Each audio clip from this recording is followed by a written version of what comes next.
सितारे बदल जाते हैं, नजर को बदलो तो नजारे बदल जाते हैं। सोच को बदलो तो सितारे बदल जाते हैं, नजर को बदलो तो नजारे बदल जाते हैं। किश्तियां बदलने को कौन कहता है, दिशाएं बदलो किनारे खुद बदल जाते हैं। आदरणीय प्रधानाचार्य जी, शिक्षकगण एवं मेरे प्रिय सहपाठियों, सुप्रभात सभी को। मैं शगुन कक्षा 9वीं की छात्रा आज महर्षि वाल्मीकि जयंती पर आपको एक छोटी सी कविता सुनाना चाहती हूँ। मेरी इस कविता का उद्देश्य यह है कि जब कोई इंसान बदल जाता है तो उसके साथ उसकी सोच भी बदल जाती है। इसी को समझाने का प्रयास मैंने इस कविता में किया है।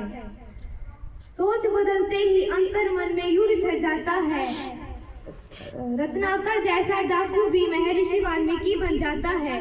जिसके जीवन पथ पर चारों ओर अंधेरा था, नई डकैती के साथ नए पाप का सवेरा था। पाप पुण्य में मानता था जो परिवार का हिस्सा, आकर नारद मुनि ने दूर किया उसके पाप का किस्सा।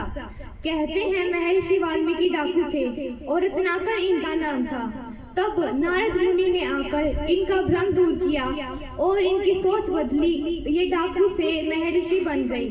इसी को समझाने का प्रयास मैं करती हूँ। जिसके जीवन पथ पर चारों ओर अंधेरा था, नई डकैती के साथ नए पाप का सवेरा था। पाप पुण्य में मानता था जो परिवार का हिस्सा, आकर नारद मुनि ने दूर किया उसके पाप का किस्सा।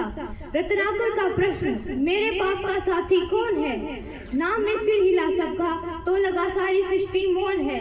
जब किसी आदमी को अपनी गलती का एहसास होता है तो वह नई सोच के साथ नया करने को तन जाता है। सोच बदलते ही अंतर्मन में युद्ध बन जाता है। रत्नाकर जैसा डाकू भी महर्षि वाल्मीकि बन जाता है, महर्षि वाल्मीकि बन जाता है। जब संकल्प के साथ कोई जीवन में बढ़ जाता है तब उसके जीवन से अंधकार घट जाता है, ज्ञान की रोशनी से जीवन उसका भर जाता है।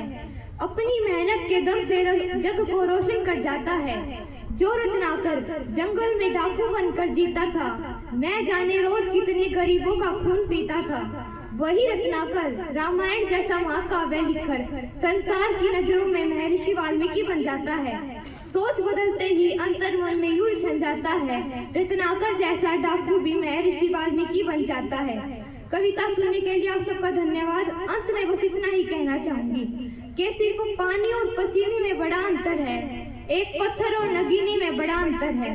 कि सिर्फ पानी और पसीने में बड़ा अंतर है, एक पत्थर और नगीने में बड़ा अंतर है। मुर्दा घड़ियों की तरह उम्र बिताने वालों, सांस लेने और जीने में बड़ा अंतर है, सांस लेने और जीने में बड़ा अंतर है।